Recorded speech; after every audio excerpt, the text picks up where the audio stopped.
Thank you. All right. We had some fun just now, so we can go straight to the second talk. So it's my privilege to be invited to present on this 2023 AAP Clinical Practice Guideline for the evaluation and treatment of children and adolescents with obesity. Now, all of you would have experienced by now seeing patients who've had BMI have shot up a lot during the last pandemic period. Okay. So we all know that obesity is escalating, but the trouble is, what are we doing about it? What can we do about it? Can we do anything about it? Okay, it's a difficult question. Obesity is a very complex and emotive subject. That's why this is only the first 2023 guideline. It's only the first evidence-based guideline on obesity ever. The last recommendations of AAP was in 2007, 15 years ago. And once this guideline was out, immediately there were controversies. The Association of Size Diversity says, people come in different sizes. Why do you need to treat obesity?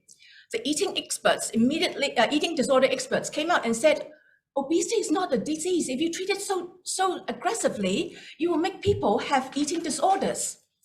So that's why we are often like puffins, bobbing up and down the sea, what we call therapeutic inertia. Right? But I think we know this problem is serious. And even though it is beyond us all sitting here to solve the problem, I think it owes us a duty to at least talk about it, collaborate. Even if it's unrealistic, unreachable now, we discuss it and plan our way forward. Because ultimately, we are the advocates for children, including children with obesity, who are usually disadvantaged. So I thank the college for highlighting this guideline. And instead of regurgitating 100 pages of it, which will last 5 hours, I hope to digest it for you and shine the spotlight on points that are important.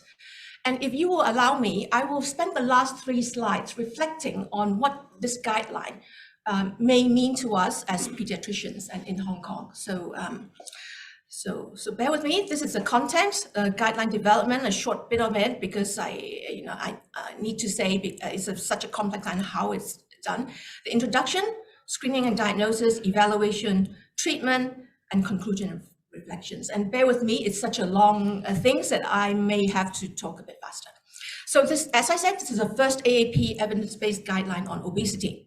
And the 2 pivotal questions that they give us is, what are effective clinic-based treatments for obesity? And what are the risks of comorbidities among children with obesity? So its aim is to inform pediatricians and pediatric healthcare providers.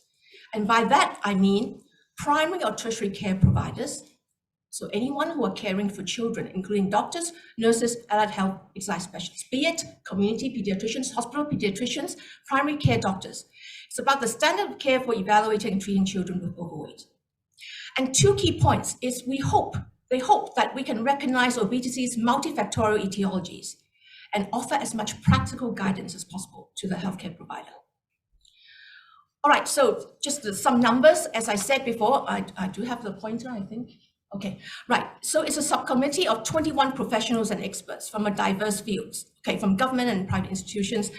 It's been 15 years since they last looked at it. So, almost 400 studies were included, and there were 2 technical reports coming out with 13 key action statements. Key action statements are evidence-based recommendations and 11 consensus recommendations. The consensus recommendations are not evidence-based, but it's based on expert opinions supported by related guidelines. So you know very well of the recommendation is based on the level of quality of evidence, which A, B, C, D, and benefiting the harms or benefits or harms, balancing it, they will have a strong, moderate, or weak recommendation. All right. So the basis of this is obesity is a common, chronic, and complex disease associated with serious health and social consequences if not treated. So the milestone is obesity is considered a chronic disease, and NIH 1998. Okay. Because we used to think obesity is just people lazy. It's just people not eating well and not exercising enough. But now we're talking about it's a chronic disease, and it's complex. American Medical Association in 2013. So it's not just a simple problem of personal choice. It's actually a complex interplay of genetic, physiological, social, economic, and environmental factors. We need to understand that. Okay. So the next, you don't have to. We're not going through that. This is a slide that I did previously, just to show you how complex obesity is. It encompasses genes, epigenetics, what happens to you when you're born, early life events, including adverse childhood experiences like child abuse, gut microbiome, including antibiotics you've received when you were a baby, medications, and as well as all the policy, social, psychological, behavioral problems, which affect how our body, our gut, our adipocytes, our pancreas, our muscles, everything, how they register the messages. And the messages which are translated to the brain, the metabolic parts of the brain, the emotional parts of the brain, and how these two parts of the brain crosstalk and send to us the efferent signals, which is, do you exercise? What do you eat? Do you choose an apple or a potato chip? So it's complex, all right? So yet, despite the disease complexity, treatment of obesity can be successful. Now, before we start, we have to ask ourselves first one question. We have to address our own weight bias, the provider's weight bias. We need to discover our own attitudes. Do we really understand the complex multifactorial determinants of obesity? Because if we don't, we will tend to blame the patient. So understanding it is the bedrock of our evaluations and intervention. And this allows us to have tact, empathy, and humility to allow the family to have a safe space to understand and process the complexity and chronicity of obesity, enable them to recognize the risk factors in their environment and behaviors and to make changes. So you give them space instead of blaming them. So how do you reduce weight bias in the provider's level? You learn how to reduce it in your practice. For example, you have appropriately sized office furniture and medical equipment. Your BP cover may be different, all right? You ensure the images on the posters in the office are inclusive. Okay? Not only the pretty slim girls in the office, okay? So communicate the BMI issue without stigmatizing language. So one thing important is you ask permission. Asking permission is very important. You ask permission to discuss weight. And you use a person-first language. Instead of you saying the obese girl, you say the girl with obesity. You don't say cancer girl, do you? So the girl with cancer, okay? Same as obesity. So neutral words like unhealthy weight, struggling with weight, gaining too much weight for his height, high BMI, these are neutral words. So coming to diagnosis and measurement, the first key action statement is that providers should measure height and weight, calculating the BMI and assess the BMI percentile using age and sex specific, in the US, the CDC specific growth charts, at least annually for all children. This is a grade B moderate strength recommendation. So definition of obesity, and by the way, Hong Kong, we don't have a common language yet, but this is I think quite standard in the US. Overweight is the BMI is 85th to 95th centile, or greater or equal to 25 or 30, whichever is lower. Class 1 is 95th centile to less than 120 percentile of the 95th centile for height and weight and sex, for sex and age. And then you have the severe obesity, which is the class 2 and 3 obesity, which is greater or equal to 120% to less than 140% of the 95th centile for age and sex. Okay, so class 2 and 3 are classified as severe obesity. So this is the newest version of the CDC growth chart, the December 2022 version. So we can see they have, I've highlighted in pink just to easy. So this is 120th centile of the 95th centile for age and sex. Okay, so and then they have the 85th centile and the 95th centile. So why do we use the 95th centile or the 120% of 95th centile? Because if you use a 99th centile, 99.9, 99.99 centile, actually you see all these figures are actually being compressed. So a high BMI number is being compressed into a very small number. So it doesn't, if it's 98 and 99 centile, it's only 1 centile difference, but you see how much BMI difference there is. So the recommendation now is to use the percentage above the 95th centile to tabulate and also to follow the child's status. Now, to evaluation, the history and the physical examination. So the key action statement is we should evaluate children for obesity-related comorbidities by using a comprehensive patient history, mental and behavioral health screening, and social determinants of health evaluation, together with our usual physical examination and diagnostic studies. So grade B and strong recommendation. So the focus is comprehensive patient history and mental behavioral health and social determinants of health. Why? Because you saw my complex cartoon before. The risk factors are manifold.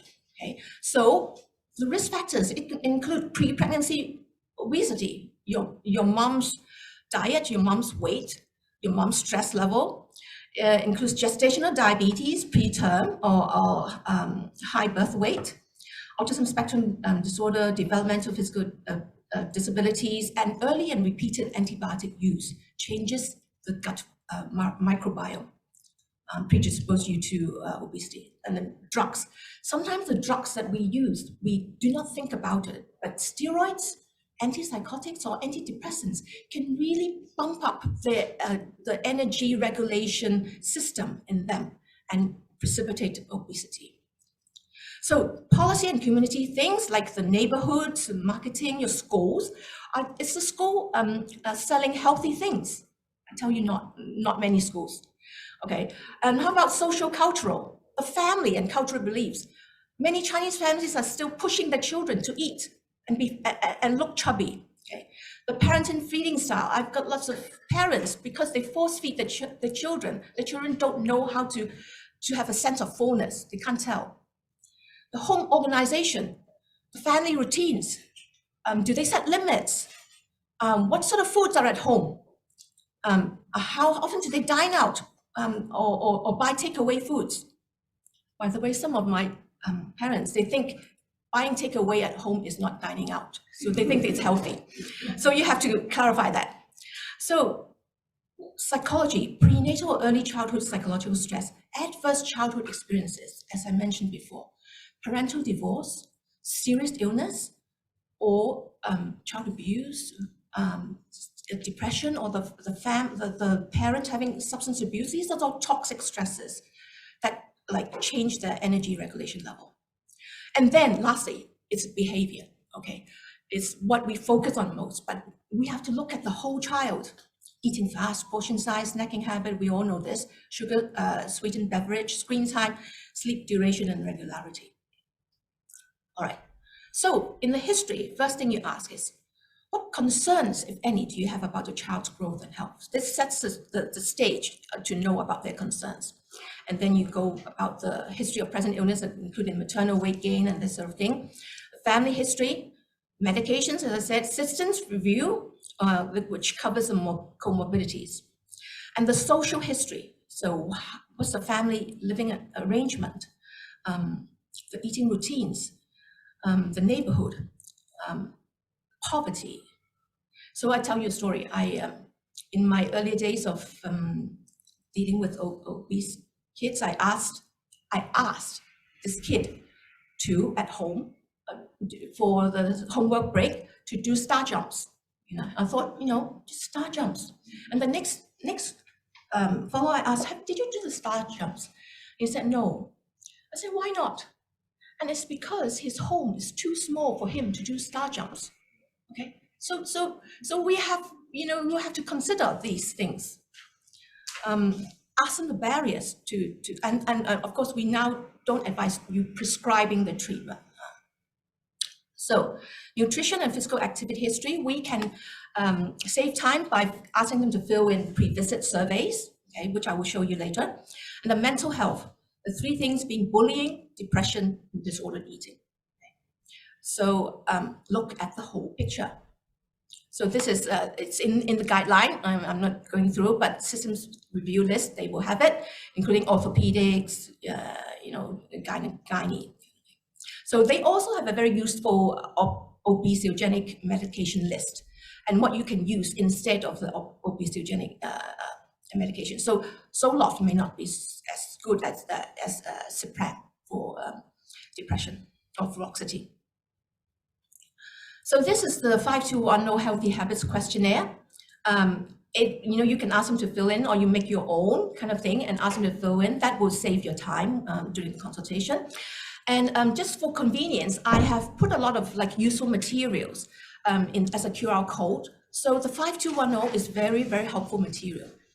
They have a healthcare professional toolkit and patient handouts. It's very user-friendly. So you can get those materials yourself. Now, mental health. Have you ever been teased or bullied about your weight? Okay, this is an essential question to ask. And for depression, you can ask for symptoms, or you can ask them to do the PHQ-9 screening tool, which I will also show you. Disordered eating, there's a screen for disordered eating tool, which you can also use. So I like this PHQ-9 because they ask you to do 2 questions. If it's more than 3 marks, they ask you to do the 7 next questions. So it kind of saves time. And this is a disordered eating screen tool. I only can find the English version, but there may be a Chinese version. So after you've taken the history, you want to evaluate their readiness to change. Often we don't do it. So the evaluation is central to you deciding how and when to embark on obesity treatment. If they're closed up, you can say, you can spend the next half hour, but they'll be closed up, and it's to be worse because they'll have heard it all one more time. So you will ask the patient's interest in changing behavior, which is the importance, and the belief that they can bring about the change, which is the confidence. So it is all within one of the MI motivation interview tools. Which provides a useful framework for evaluating and discussing a patient's readiness to change. And when the family is ready, they can receive more focused obesity care. But regardless of their readiness, all patients need to follow up, to be encouraged, and to be monitored for the health status. So this is the 5210 usefulness. On a scale of 0 to 10, how ready are you to consider maybe decreasing your sugar beverages? So if they're not ready, 0 to 3, doesn't mean you say, okay, bye-bye. So what you can do, you can raise awareness and continue to talk with them. You can elicit change talk, which is part of the MI, some of the techniques, and advise and encourage. So I tell you another story. So last week, a new case of a 15-year-old girl with a BMI of 36. And one of the questions I always ask is, how do you think your weight has affected your daily life? And is to help them to recognize the issues. So she said, no, nothing, it has not affected. So I usually continue to ask, so has it made you more easily out of breath? And Mom was aside, yes. You just climbed up the flights of stairs and you were so out of breath. But the girl said, no, it hasn't affected my daily life. And then I usually try to switch. And I said, if you are in a healthy weight, what things would be different for you? And she said, nothing. So I said, okay, what about buying clothes? And then Mom said, yes, you remember that too, the clothes you wanted to buy? And the girl said, I didn't like those clothes anyway. Okay. So, and then she said, with a hint of defiance in her eyes, I don't want to lose weight just for losing weight sake. 我唔想為咗減肥而減肥. And then I said, wow, you're so correct. Because weight is just a number. You're so right. And I said, oh, have you noticed there's some pigmentation on your neck? And she said no, even though mother said yes. So said, oh, can we take your phone and take a photo of your neck and show you? So we did. And we showed her. So she could tell that there was some acanthosis nigricans. So I said, do you know what it is? And she said, no. Would you like to hear what it means? She said, yes. So I told her, it's a sign of insulin resistance. And I said, so would you now like to lose weight because of your health? And she said, yes. So you imagine, if we didn't go through those 2-3 minutes of conversations, she would have shut off completely. But the rest of the conversation, we were able to manage to have some goal setting. So this is very important. It is a change shot. So, okay. So now this is just to take a break and then switch gears a little bit, because we're going to talk about physical examination. So to address physical examination, we have to talk about genetic causes, included genetic causes. So genetic causes, there's polygenetic, monogenetic. We are now have identified a lot of monogenic causes of obesity, like MC4R deficiency, leptin deficiency. Okay, and there are specific drugs for these. And then there's a syndromic obesity, like Prader-Willi, Ostrom, Albright's, Paed, which we are more familiar with short stature or developmental delay, etc. So when do you suspect genetic causes? Firstly, early onset obesity. It's less than 5 years old, especially if it's less than 2 years old. Okay. They will have hyperphagia. What do you mean by hyperphagia? They cannot be satisfied. Okay. They need to eat. They're always hungry. Severe preoccupation with food, and they're distressed if denied food. And they may or may not have these physical findings, which listed below. Okay. So if so, you may need to have a genetic test. So these are things like you have to look at growth, general dysmorphic features, the vitals, the skin, ENT, not to forget papilledema of pseudotumor cerebrae, abdomen, orthopedics. Right. So the evaluation of comorbidities. This is kind of easy for us, isn't it? So we're very good at. So I've actually tabulated a table and comprising some of the key action statements. So basically, for those who are less than 10 years old with obesity, you may order fasting lipids. But the incidence of dyslipidemia in less than 10 years old is low. So it's a grade C and moderate strength. If older than 10 years old with no risk factors, you still should take fasting lipids, bloods for sugar metabolism, and an ALT with strong recommendation. If they have no risk factors, you may do it. But if they're older than 10 years old and has risk factors, even if they're overweight, you may want to do those blood tests. Of course, if it's risk factors, you really need to take the bloods. So when do we retest them? The recommendations are that we test them every 2 years if the results are normal. And we may retest them earlier in special situations, like if there's multiple or new onset risk factors or systems, persistent weight gain, the family's preference, or the use of obesogenic medications. It's a consensus statement. Okay. So besides the blood test,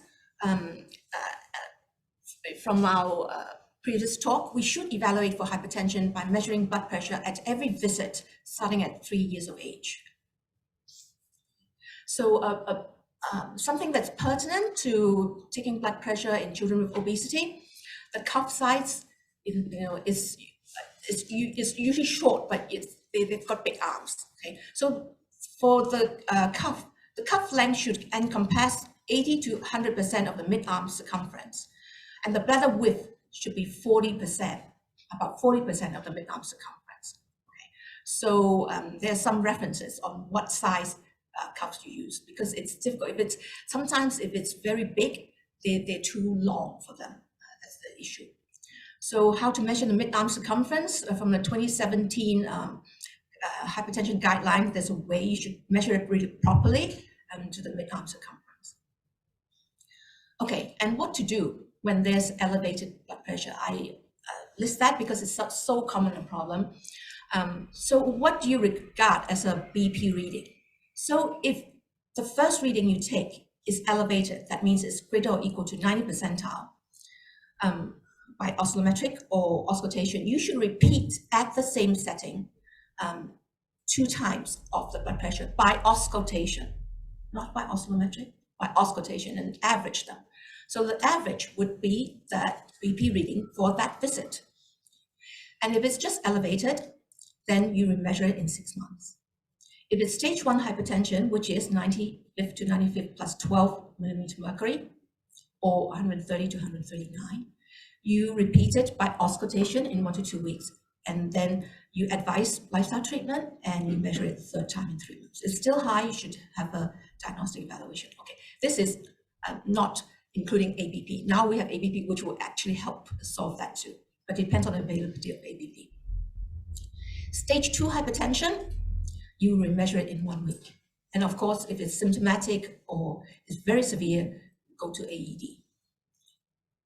All right, so I will not talk about the management of the comorbidities. They are well covered in the guidelines in the 2011 expert panel on integrated guidelines.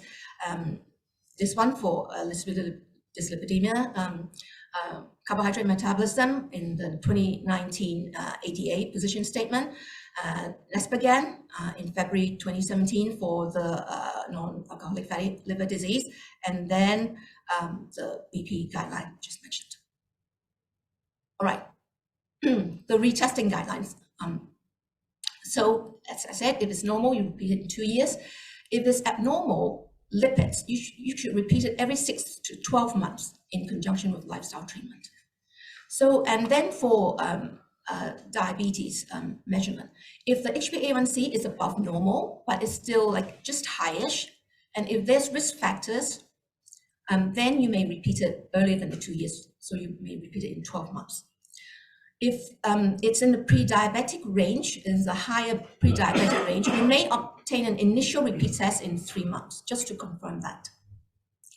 And for AFLD, then if the ALT is 2 times upper limit normal, which is greater than 52 for males and 44 for females, you should repeat it in 3 to 6 months to guide subsequent labs. And hypertension, you should measure it every visit.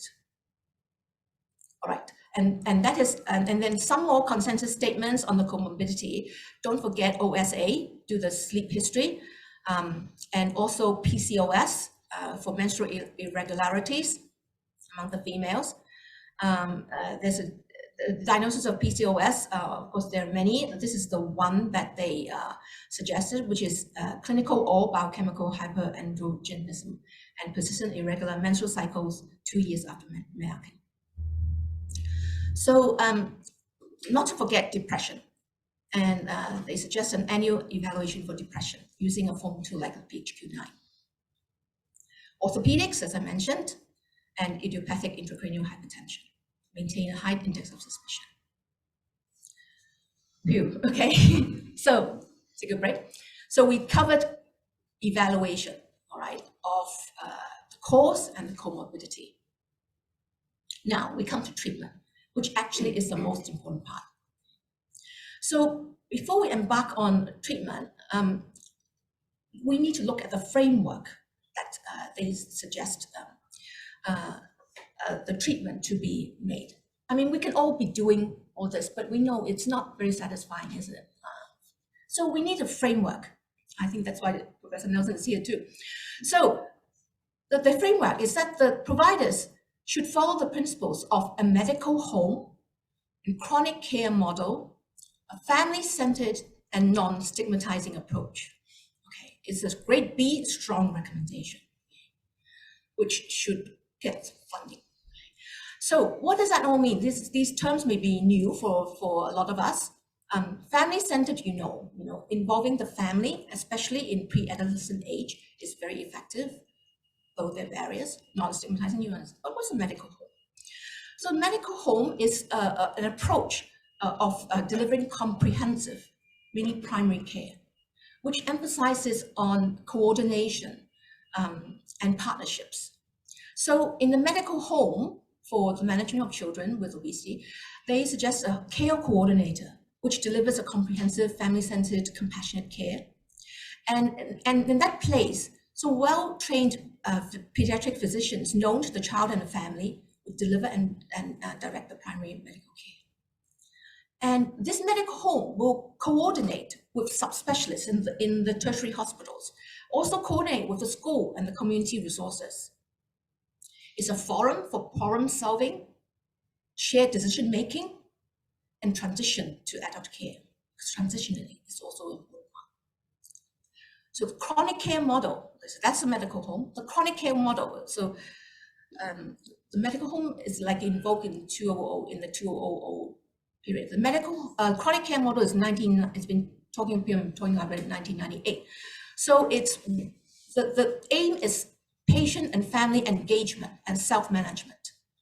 So to this end, we hope that the health systems will be friendly to the patient and family so that they can engage. So the clinical information systems, how you support the clinicians in making decisions, how the service is delivered. I mean, now we have telehealth also, and how you support the self. So there's some systems that will help promote the chronic care model. And the coordination with community is very important with the school. And then so that you can have an informed, activated patient and a prepared and proactive practice team. And the thing is, they can manage themselves as self-management, and it will lead to improved outcomes. Okay. So this is a model. The other principle they advise is longitudinal care. I also made a mistake in my earlier days. When I successfully treated a patient who lost weight, I sent them to Gong Hoi. You know what Gong Hoi is. And then of course, because weight rebound is it's biology, it's physiological, so it's going to be a longitudinal care. So the family and the patient and the family and partners with the carer. And in the longitudinal care, you have different periods of more intensive or less intensive care, but it's a longitudinal care, and you include transition to adult care. Okay. So, so in the process of the care, they emphasize motivational interview techniques. Okay. And it's a grade B and moderate, because you really need the family, because they are the experts in the care of themselves. We are not the experts in caring for them. This is an important principle to recognize. So it's a family-centered, collaborative counseling style that reinforces the family's own motivation for change, like that girl that I mentioned. So they identify a behavior to change. We don't prescribe it. And based on what they feel is important and can be accomplished. So on pre-adolescent period, motivation of carers is important. Adolescent period, motivation of patient is important. So I'm not going to, it's too small, but you can look it up in 5210. They have a lot of useful information on motivation interview. All right, so after we talked about the framework, what sort of program should we have for them? So they call it the IBHLT, or the Intensive Behavioral Health and Lifestyle Treatment. Let's call it lifestyle treatment. So this program, they say that they should provide or refer children greater or equal to 6 years the intensive health behavior and lifestyle treatment. For the younger ones, the evidence is not as good, but it's a grade B evidence and a moderate strength of recommendation. So this lifestyle treatment is more effective with greater contact hours. It's not like we see you in half a year, not that sort of thing. So the effective treatment, they identified 26 hours over 3 to 12 month period as a threshold effect. But of course, the more is better. Okay. So it's greater or equal to 26 hours of face-to-face, family-based, multi-component treatment over 3 to 12 month period using motivational interview techniques to engage family. Okay, so what is it? It's foundational to a comprehensive obesity care. It's the best evidence-based treatment we have. It's delivered by primary care providers. So for Hong Kong, it would be community pediatricians or like other primary care and the teams in collaboration with pediatric obesity specialists or allied health or community partners. It can be done as a defined program at the doctor's office, medical centers, health systems, or in partnership with community organizations. It should be tailored to age. So for preschool, the program will include more home visits, parenting skills. For adolescents, it's more autonomy and self-image. So this is the lifestyle treatment program in a nutshell.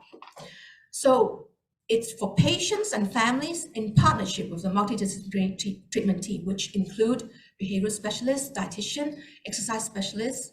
So when, and the big difference is when do we refer? So previously we think, let's watch and wait and watch. Or only if we fail for a certain number of years and we refer them to such a program. But now they are saying, they're advocating, refer promptly. A child who has already developed obesity at diagnosis. So this is a big change. And what I will elaborate on it, where? So it could be at a healthcare setting or community-based. So it can be academic medical centers, community hospitals, primary care offices, weight management clinics. So, where it is, it's flexible. The dosage I mentioned already, it needs to be a high dose, like the medicine needs to be in an adequate dose, in a group or individual format. Face-to-face has the strongest evidence, but now we know we have the telehealth channel. So the components, the foundations would be healthy eating. So they usually advertise non-diet lifestyle modification approach, non-diet. So we don't advise the patients go on a diet, so to say. So sometimes they teach them practical things like meal preparation, how to plan for a meal. What if the mom works in the evening? How can the child help, or that sort of thing. So it can have like direct meal preparation or meal tasting. So where I went for training, they had sessions where they help the children cook together, like asparagus, and then they eat together and then they enjoy it. So it increases their acceptance of new foods. So physical activity, instead of just talking about it, like you can have a combination of aerobic and non-aerobic physical activity, which is non-competitive, cooperative, and fun. And where I trained, they had lots of games like tag, running around, really happy. So sessions like that for them. And there's behavioral things like parental strategies. Now, the big question is, what if this program is not available? So it advised, they know already that this program is not very available. So they suggested healthcare providers to deliver the best available intensive treatment to all children with overweight and obesity, and be a medical home for the patient.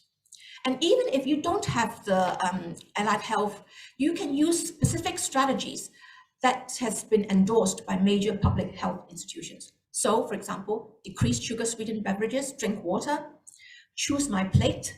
This is like 12 years already, but it has not caught on in Hong Kong. 12 years ago. Physical activity, AAP 2020, 60 minutes a day. Media use, AAP 2016 recommendations of the recommendations. These are endorsed by public health organizations, but there are also other common strategies that are very useful. Also like avoid skipping breakfast, the 5210, sleeping tips, traffic light diet, and use of screen-based physical activity. So the provider, even though you don't have a dietitian, it's not so hard to advise them on my plate. So, and that's what I do. Okay, so having talked about lifestyle, we are like on straight take low. Okay. Now, the medications. So medications, it should be offered to adolescents older than 12 years of age with obesity, in adjunct to lifestyle treatment, so grade B. So, okay, the medications, actually there's been heaps and bounds. We've progressed heaps and bounds in weight loss medication for children. Just the last 3 years, 3 medication has been approved for use in childhood obesity, whereas I'll talk about it. So they advise it for more immediate and life-threatening comorbidities for older children and those with more severe obesity. So who prescribes this? They have not mentioned, So just pediatric doctors can order it, or if you like, they can refer to pediatric obesity treatment centers, because it's, there's risk, there's benefit. You need to monitor them, and they need to be in the context of like a full lifestyle treatment program. So the medications, there are 7 medications that have been used in children, and only the highlighted ones are FDA approved. Orlistat is quite weak and a lot of side effects, so it's not used commonly. So Quizmir, which is a combination of phentermine and topiramate, has been approved last July for use of children above 12 years of age. There are some issues. I have tried using topiramate before, which I think it's useful in certain situations for some purpose. Liraglutide or semaglutide, the new kids on the block, are very effective, especially semaglutide. They're expensive, but they've been approved. Liraglutide in 2020 and semaglutide just last December. And liraglutide, remember, is a 3 mg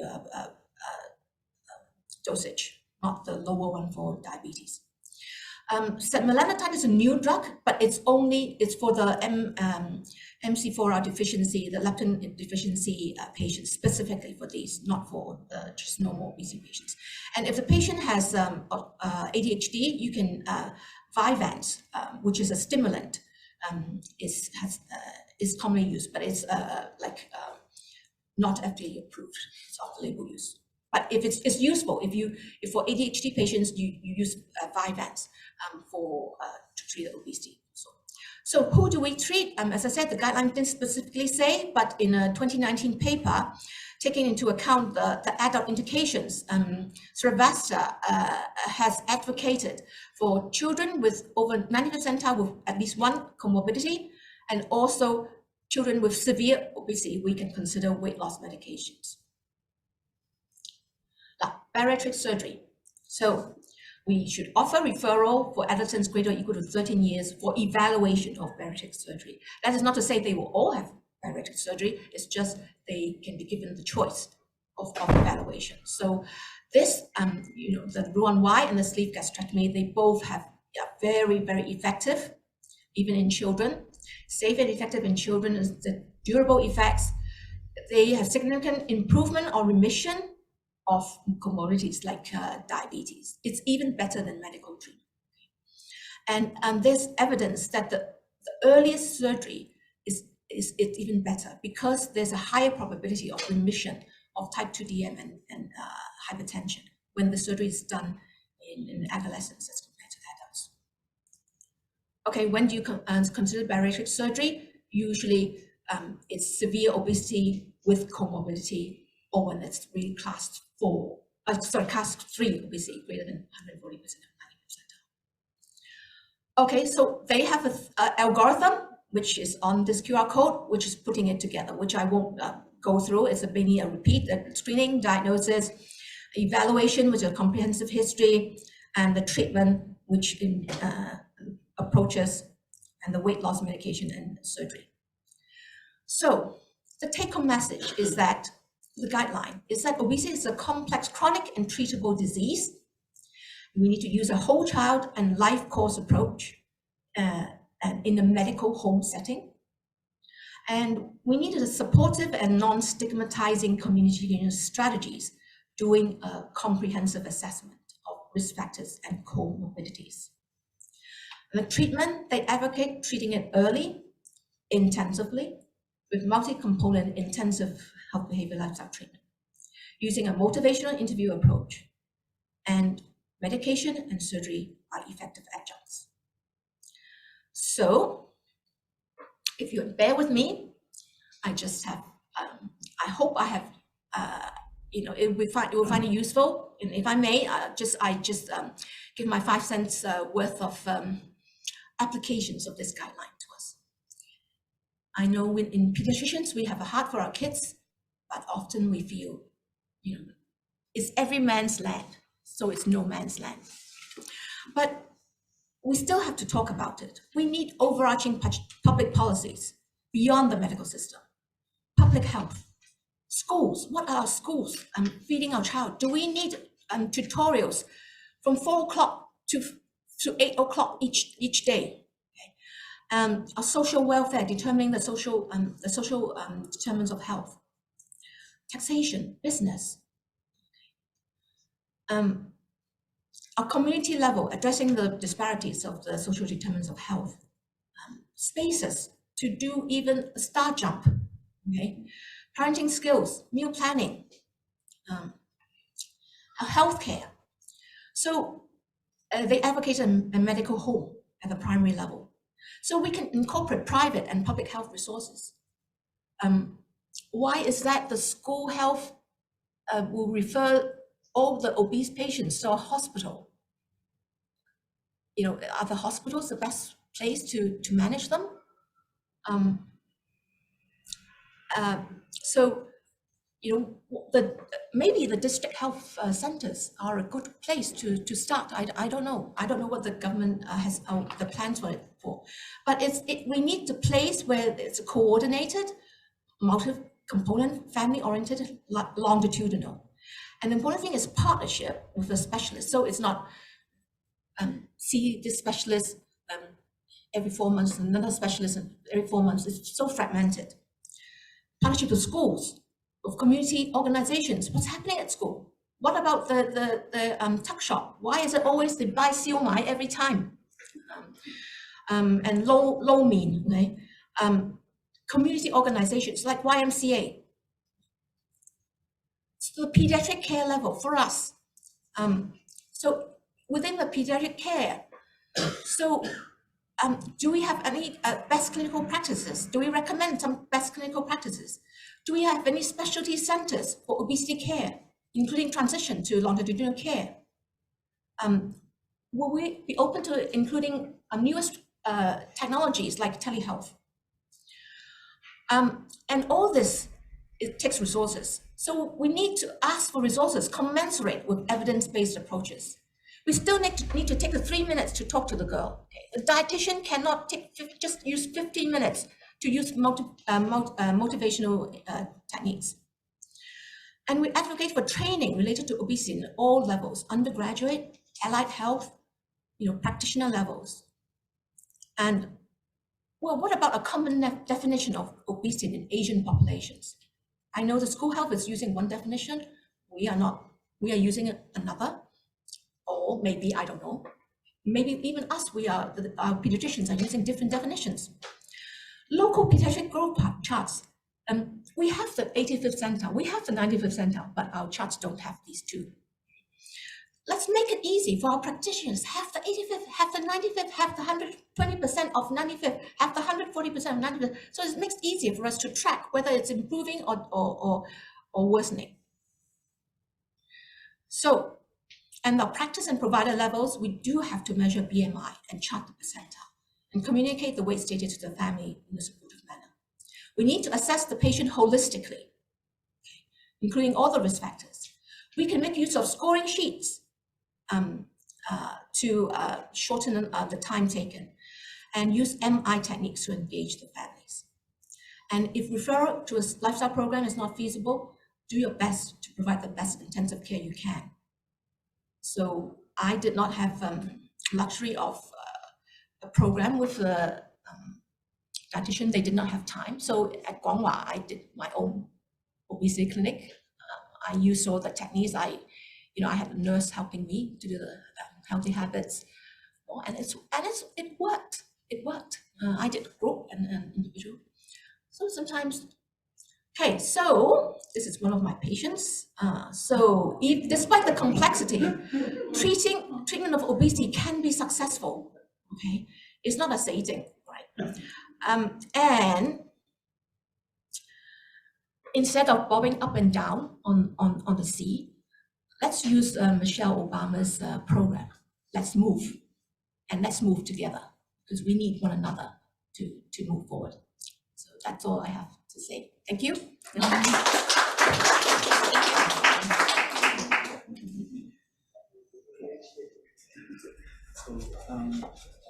thank you.